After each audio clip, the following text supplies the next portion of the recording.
El pasaje bíblico de hoy, Filipenses capítulo 4, versículos 8 y 9. Por último, hermanos, consideren bien todo lo verdadero, todo lo respetable, todo lo justo, todo lo puro, todo lo amable, todo lo digno de admiración, en fin, todo lo que sea excelente o merezca elogio. Pongan en práctica lo que de mí han aprendido, recibido y oído, y lo que han visto en mí, y el Dios de paz estará con ustedes. Amados hermanos en Cristo, ya saben que los patrones negativos de conducta se refieren a las fallas en su comportamiento o a la falta de empatía emocional para interrelacionarse con otros debido a que ha pasado por etapas negativas en su proceso de desarrollo humano. En otras palabras, desarrollará esos patrones negativos de conducta debido a que ha visto, oído y aprendido o ha tenido experiencias no buenas o incorrectas durante su crecimiento, es decir, ha tenido malos ejemplos durante su niñez. Podrá llegar al nivel del Espíritu y del Espíritu perfecto si haya esos patrones negativos de conducta y se despoja uno a uno de todos ellos. Estoy seguro que al escuchar esta serie de prédicas podrá entender muchas cosas que antes no comprendía. Sin embargo, habrá algunos aspectos que todavía no podrá poner en práctica en su vida diaria. Y eso será porque aún no se percatará de sus propios patrones negativos de conducta o porque no admitirá tenerlos o simplemente porque es obstinado y no se decide a corregir en su vida lo que tiene que corregir. Hoy les compartiré otros patrones negativos de conducta como la falta de fuerza de voluntad y la falta de paciencia y de dominio propio y concentración. Hermanos, para crecer espiritualmente deberá corregir sus fallas referidas a su falta de fuerza de voluntad, paciencia, dominio propio y concentración. Dejar lo que debe hacer hoy para el día siguiente, su falta de concentración para recordar algo importante o no cumplir con lo que ha decidido hacer, le impedirán crecer espiritualmente. Los que han llegado a la roca de la fe y al nivel del espíritu no deberían tener esos malos hábitos. Sin embargo, otros que no han llegado a ese nivel todavía conservarán algunos de esos malos hábitos. Por ejemplo, no cumplir lo que promete hacer o lo que ha decidido hacer es un patrón negativo de conducta. Suponga que hay una hermanita que no puede bajar de peso. Este es solo un ejemplo. Así que, por favor, no mire a la hermana que está a su lado con malos ojos. La pregunta es, ¿por qué no puede bajar de peso a pesar que se decide hacerlo? En muchos casos es porque no cumple con lo que se ha determinado hacer, es decir, comer menos. No puede decir no a la tentación del chocolatito o del pancito. Y ¿saben lo que dicen esas hermanas? Que primero van a comer todo lo que les gusta y luego comenzarán la dieta. O empiezan su dieta con determinación, pero a los pocos días la dejan. No pueden controlar su apetito. Abandonan la dieta diciéndose a sí misma que no necesitan hacerla. Claro, es porque no se ha mirado en el espejo. Al final se dicen que es mejor vivir sin tanto estrés o simplemente dan otros pretextos y se consuelan diciendo que no están tan gordas. Hermana, usted ha aumentado 3 tallas en su ropa y todavía se pregunta si necesita dejar de comer. ¿Acaso el aire o el agua le engordan? Claro que no. Hay otras hermanas que posponen la dieta diciendo que en cualquier momento pueden bajar de peso y que por eso no precisan empezar hoy mismo. La verdad es que jamás van a empezar. Hermanas, no se engañen. Los que tienen esta clase de actitud en su vida diaria tendrán este mismo patrón de comportamiento en su vida de fe o cristiana. Por ejemplo, digamos que alguien así se decide orar por una hora en la iglesia después de su trabajo. Sin embargo, mientras llega al final de la jornada, se siente muy cansado y le vienen ganas de ir a casa para echarse en la cama y descansar un rato. Así que se apura para llegar a casa y descansar.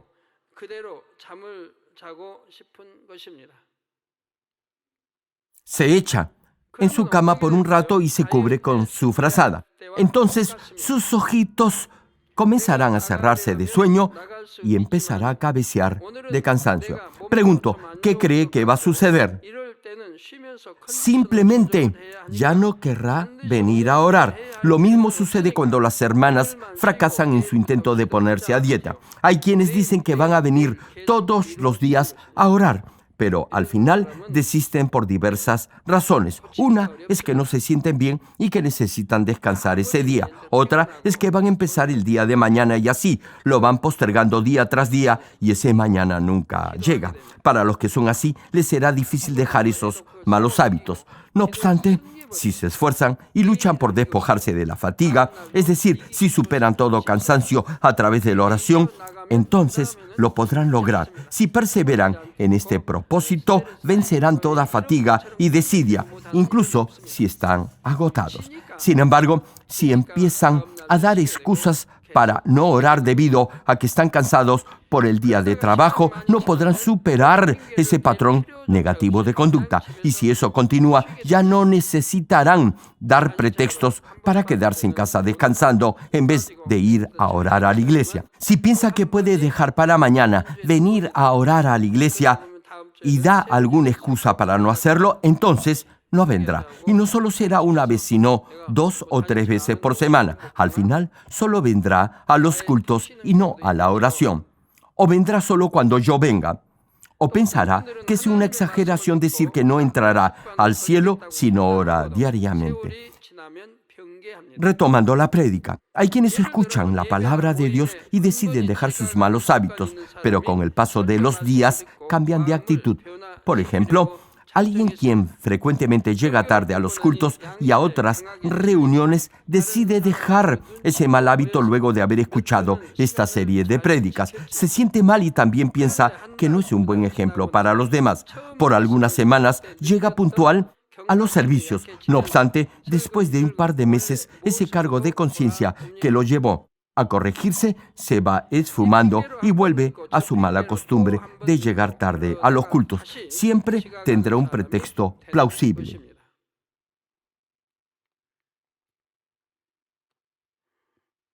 Y luego volverá a su estado anterior. Les doy otro ejemplo. Suponga que alguien que tiene la pésima costumbre de chismosear decide dejar de hacerlo y solo hablar la verdad.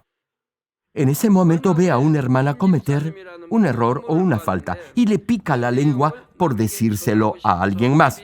Sin embargo, no lo hace pensando que se ha determinado a cambiar y a no comentar las fallas de los demás. Ahora bien, alguien muy allegada a ella viene y le comenta algo de la misma hermana a quien vio cometer ese error. En ese mismo momento, su determinación a no chismosear simplemente desaparecerá. Contará la falta que hizo esa hermana pretendiendo estar preocupada por su vida espiritual y se dirá a sí misma que en realidad no ha murmurado, sino que tan solo ha dicho la verdad. Le pregunto, si no puede guardar su corazón y su boca, ¿cree usted que algún día podrá llegar a la santidad? Hermanos, incluso antes de aceptar al Señor Jesucristo como mi Salvador, una vez que me determinaba a hacer algo, no cambiaba. Como ya les he mencionado, en mi época de colegial yo tomaba mucha agua antes de acostarme para así levantarme muy temprano por la mañana. Como era joven, y en especial en las mañanas durante el frío invierno, era difícil levantarse de la cama. Solía acostarme alrededor de la medianoche y levantarme a las 4 de la mañana. Como los adultos en casa se levantaban esa hora y además como vivía lejos del colegio, Yo también lo hacía. Luego ordenaba mi cuarto y tomaba desayuno. No era muy fácil ni agradable levantarse a las 4 de la mañana porque dormía como doblado en 8 debido al frío que hacía en mi dormitorio. Hace mucho tiempo, en Corea, se usaba como calefacción un pedazo de carbón del tamaño de un ladrillo. Cuando estaba en secundaria, en casa se usaban 2 de esos ladrillos de carbón para calentar la casa durante todo el día. En esa época el carbón no era tan bueno como el actual. Bueno, de cualquier forma, esos pedazos de carbón debían durar todo el día. Tal vez se pregunte cómo se hacía eso. Bueno, se los cuento. Se dejaba un pequeño agujero o hueco en el bloque de carbón para que entrara el oxígeno, solo por un momento, y luego se lo tapaba. Entonces, ese pequeño fuego no se apagaba y quedaba prendido. El carbón no se consumía rápido porque el ducto de aire estaba cerrado. Por eso podía durar 24 horas. Pero si dejaba la vía de entrada del aire abierta, no duraba mucho. Así vivía la gente antes para ahorrar incluso un poco de carbón. No estoy seguro si entre los hermanos mayores hay alguien que haya pasado por esta experiencia. Bueno, el punto es que por ahorrar carbón mi dormitorio se quedaba frío como un témpano. Por eso me era difícil levantarme a las 4 de la mañana. Así que tomaba bastante agua antes de irme a dormir para que en la madrugada por obligación tuviera que levantarme para ir al baño. En realidad, era la necesidad de ir al baño lo que me despertaba. Además, desde joven yo mismo me disciplinaba si no cumplía lo que me había propuesto hacer. Así me educaba, incluso me imponía castigos. Como desde pequeño forjé en mí esta clase de carácter estable y firme, no me fue difícil vivir una vida cristiana recta y correcta luego de haber aceptado al Señor Jesucristo como mi Salvador. Jamás pensé que vivir una vida de fe fuera difícil, aun cuando tenía que vivir esperando el cheque de mi salario y con un montón de deudas por pagar, siempre tenía el gozo de mi Señor en el corazón. A pesar de las cuentas que llegaban una tras otra, siempre estaba feliz.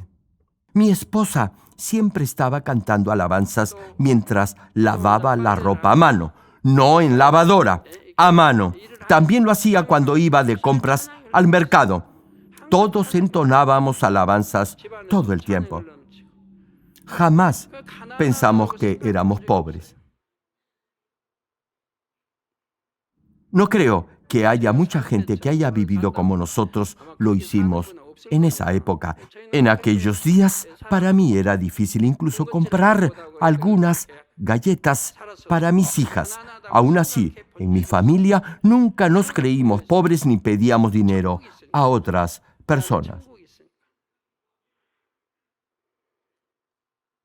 Incluso nos creíamos millonarios porque el reino de Dios estaba en nuestro corazón. Yo no podía entender por qué muchos no podían despojarse del pecado. Y es que desde que fundé esta iglesia, no me fue difícil resistir el pecado. En la medida en que leía la Biblia, oraba y ayunaba y obedecía la palabra de Dios, me despojé de esa naturaleza pecaminosa rápidamente. Por ello, desde que Dios nos dijo que no le agradaba el color negro, dejé de usarlo y en la iglesia jamás lo hemos usado. Ahora bien, hay cosas que inevitablemente son de color negro. No hay otra opción, pero si lo hubiera, no las usaríamos. En mi casa, por ejemplo, no hay nada de color negro, ni siquiera hay algo de color oscuro, ni ropa ni aparatos.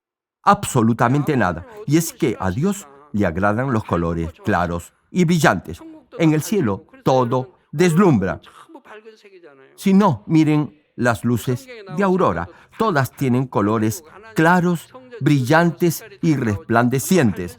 Igualmente, la Biblia menciona que los colores de todos los materiales en el templo de Dios eran claros y brillantes. Pregunto, ¿usted haría algo que a Dios no le gusta? Hermano, si vive por la palabra, Dios confortará su alma y le dará gozo, paz y además lo protegerá.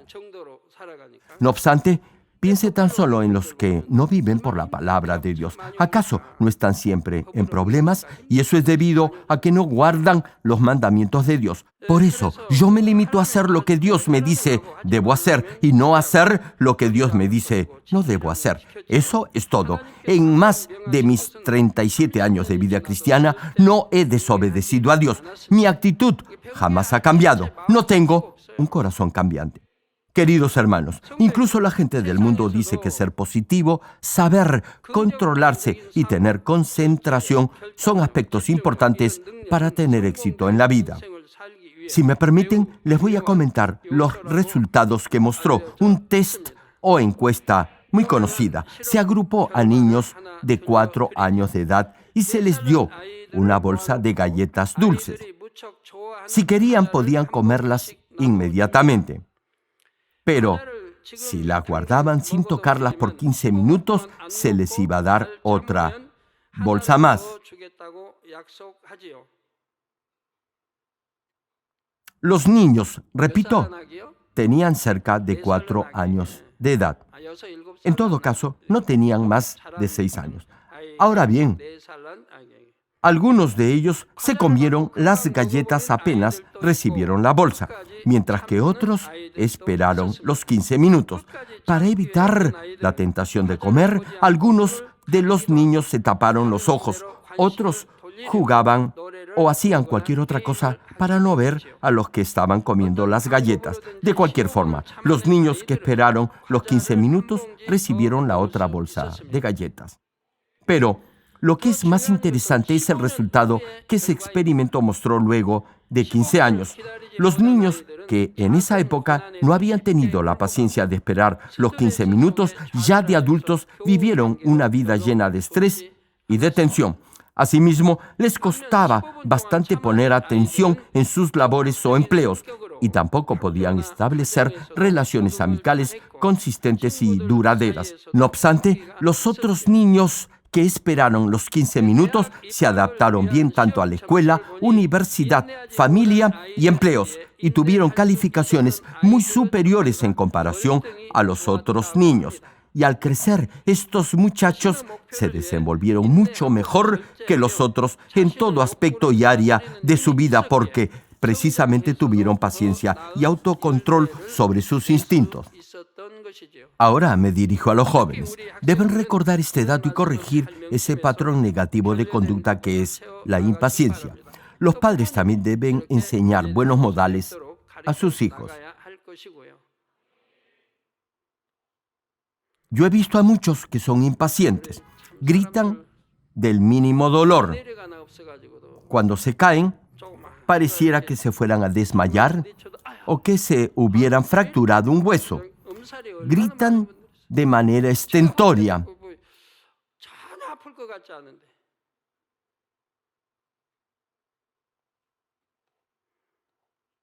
Hermano, usted puede aprender a ser paciente desde su juventud. Yo lo aprendí leyendo la novela Los Tres Reinos. En esa novela, uno de los principales personajes había sido herido por una flecha con veneno. Y la parte afectada por ese veneno empezó a gangrenar su cuerpo. En realidad fue su pierna.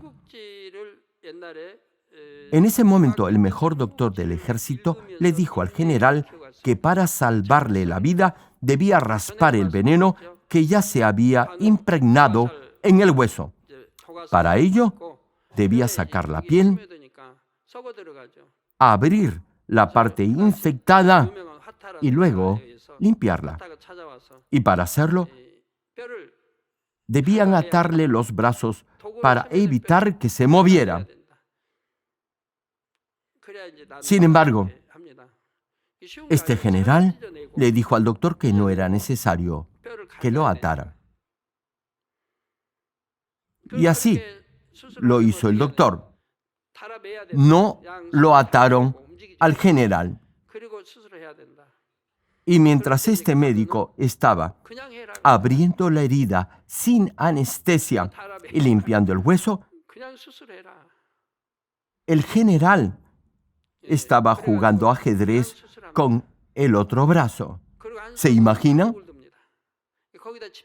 Jugando ajedrez con el otro brazo. Dice el relato que los que se encontraban alrededor podían escuchar cómo el bisturí del doctor raspaba el hueso y se les ponía la carne como de gallina, es decir, se erizaban de miedo. Pero el general solo los miraba, sonreía y continuaba jugando ajedrez. Leyendo esta novela, pensé que no debía ser muy difícil ser paciente y soportar el dolor.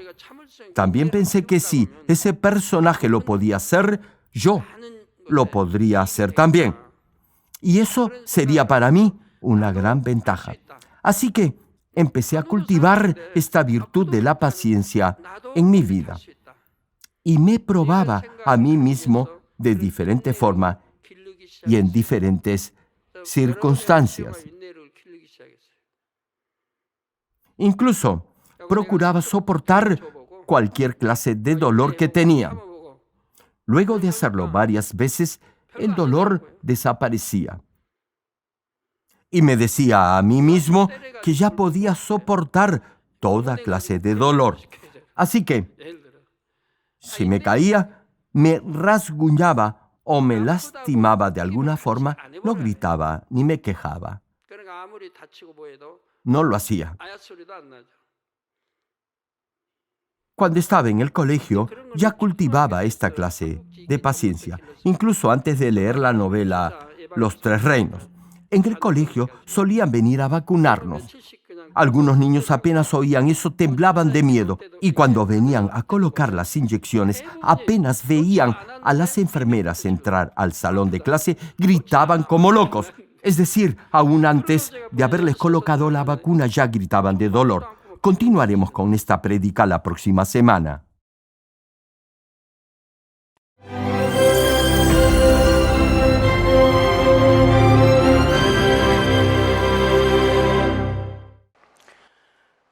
Dios Todopoderoso de amor, pon tu mano sobre todos tus hijos y manifiesta tu poder y tu obrar que trasciende el tiempo y el espacio en todo aquel que está recibiendo esta oración con fe en cualquier parte del mundo.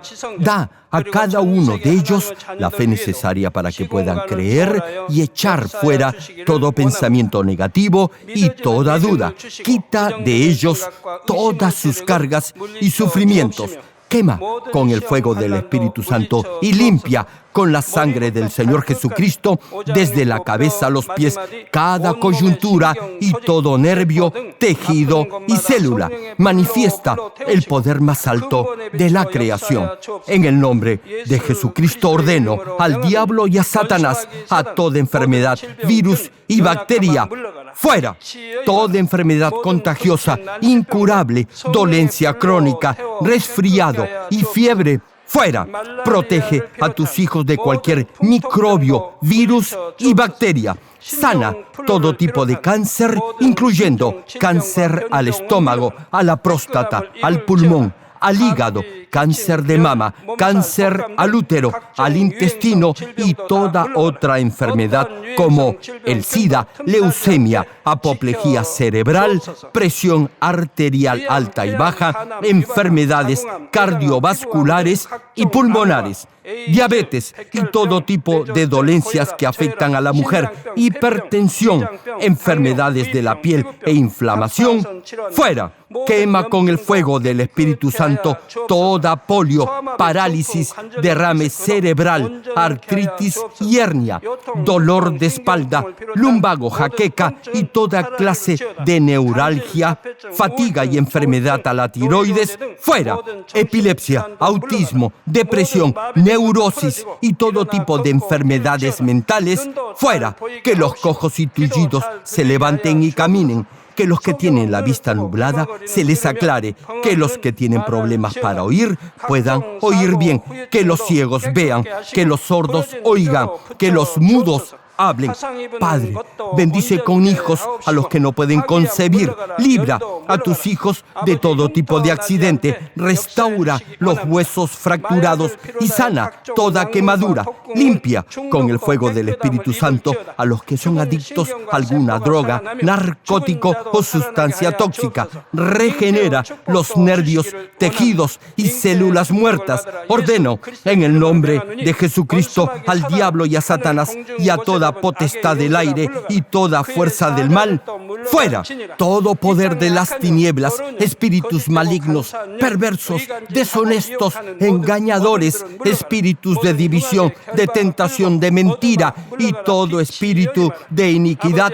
Fuera, Padre, dales la fuerza necesaria para que puedan clamar a ti en oración y se despojen de todo pecado y vivan en santidad, que sus almas prosperen y todo les vaya bien. Responde a los deseos de su corazón, a su clamor y a sus oraciones. Da a los estudiantes sabiduría y perseverancia y pon en sus corazones el anhelo de estudiar y progresar. Siembra en ellos un ferviente amor por el Señor. Protege a todos tus hijos en sus hogares, trabajos y negocios con el fuego del Espíritu Santo. Bendícelos en su entrada y en su salida y en todo lugar a donde vaya. Y bendícelos para que puedan prestar y nunca pedir prestado. Dale sabiduría y entendimiento y que sean llenos del Espíritu Santo.